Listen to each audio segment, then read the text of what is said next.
Good evening from the Ford Center for the Performing Arts at the University of Mississippi in Oxford. I'm Jim Lara of the NewsHour on PBS, and I welcome you to the first of the 2008 presidential debates between the Republican nominee, Senator John McCain of Arizona, and the Democratic nominee, Senator Barack Obama of Illinois.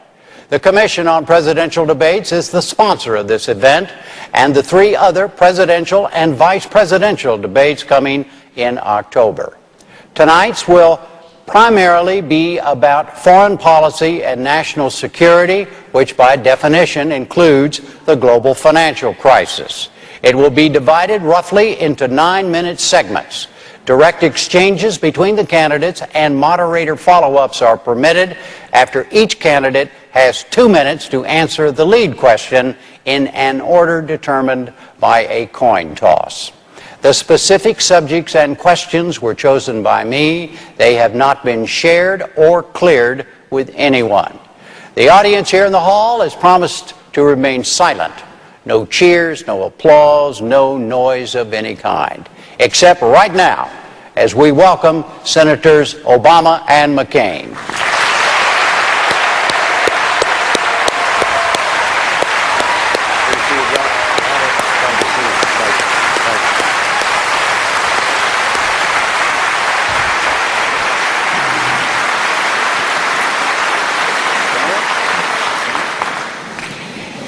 Let me begin with something General Eisenhower said in his 1952 presidential campaign. Quote, "We must achieve both security and solvency.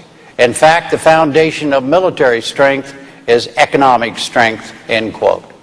With that in mind, the first lead question. Gentlemen, at this very moment tonight, where do you stand on the financial recovery plan? First response to you, Senator Obama. You have 2 minutes. Well, thank you very much, Jim, and thanks to the Commission and the University of Mississippi Ole Miss for hosting us tonight. I can't think of a more important time for us to talk about the future of the country. We are at a defining moment in our history. Our nation is involved in 2 wars, and we are going through the worst financial crisis since the Great Depression. And although we've heard a lot about Wall Street, those of you on Main Street, I think, have been struggling for a while, and you recognize that this could have an impact on all sectors of the economy. And you're wondering, how's it going to affect me? How's it going to affect my job? How's it going to affect my house? How's it going to affect my retirement savings or my ability to send my children to college? So we have to move swiftly, and we have to move wisely. And I've put forward a series of proposals that make sure that we protect taxpayers as we engage in this important rescue effort. Number one, we've got to make sure that we've got oversight over this whole process. $700 billion potentially is a lot of money. Number two, we've got to make sure that taxpayers, when they are putting their money at risk, have the possibility of getting that money back and gains if the market and when the market returns. Number three, we've got to make sure that none of that money is going to pad CEO bank accounts or to promote golden parachutes. And number four, we've got to make sure that we're helping homeowners, because the root problem here has to do with the foreclosures that are taking place all across the country. Now, we also have to recognize that this is a final verdict on 8 years of failed economic policies promoted by George Bush, supported by Senator McCain. A theory that basically says that we can shred regulations and consumer protections and give more and more to the most, and somehow prosperity will trickle down. It hasn't worked.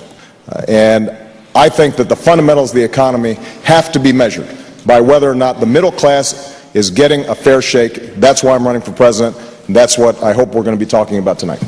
Senator McCain, 2 minutes. Well, thank you, Jim, and thanks to everybody. And I do have a sad note tonight. Senator Kennedy is in the hospital. He's a dear and beloved friend to all of us. Our thoughts and prayers go out to the Lion of the Senate.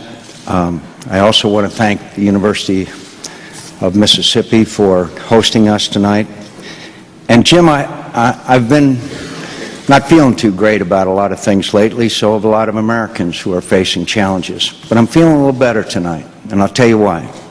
Because as we're here tonight in this debate, we are seeing, for the first time in a long time, Republicans and Democrats together sitting down, trying to work out a solution to this fiscal crisis that we're in. And have no doubt about the magnitude of this crisis. And we're not talking about failure of institutions on Wall Street. We're talking about failures on Main Street and people who will lose their jobs and their credits and their homes if we don't fix the greatest fiscal crisis probably, certainly in our time. And I've been around a little while. But the point is, we have finally seen Republicans and Democrats sitting down and negotiating together and coming up with a package. This package has transparency in it. It has to have accountability and oversight. It has to have options for loans to failing businesses rather than the government taking over those loans. It has to have a package with a number of other essential elements to it. And yes, I went back to Washington and I met with my Republicans in the House of Representatives, and they weren't part of the negotiations, and I understand that. And it was the House Republicans that decided that they would be part of the solution of this problem. But I want to emphasize one point to all Americans tonight. This isn't the beginning and the end of this crisis. This is the end of the beginning if we come out with a package that will keep these institutions stable. And we've got a lot of work to do. And we've got to create jobs, and one of the areas, of course, is to eliminate our dependence on foreign oil.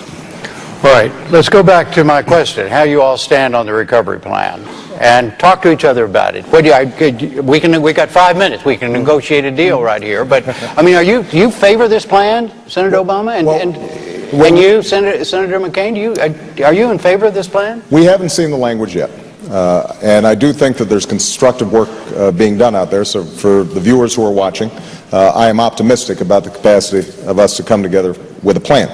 The question I think that we have to ask ourselves is, how did we get into this situation in the first place?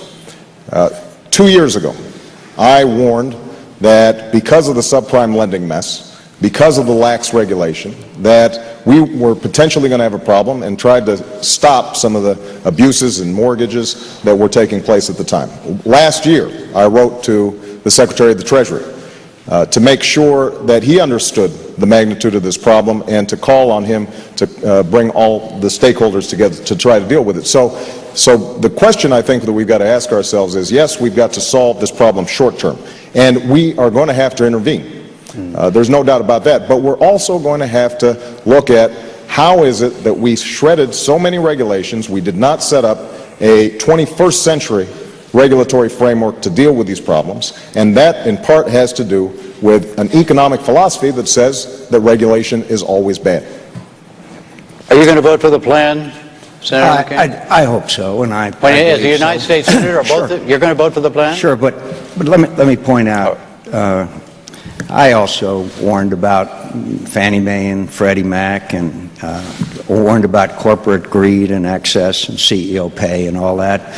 A lot of us saw this train wreck coming. But there's also the issue of responsibility. You've mentioned President Dwight David Eisenhower. President Eisenhower, on the night before the Normandy invasion, went into his room and he wrote out 2 letters. One of them was a letter congratulating the great members of the military and allies that had conducted and succeeded in the greatest invasion in history, still to this day and forever. And he wrote out another letter, and that was a letter of resignation from the United States Army for the failure of the landings at Normandy. Somehow, we've lost that accountability. I've been heavily criticized because I called for the resignation of the chairman of the Securities and Exchange Commission.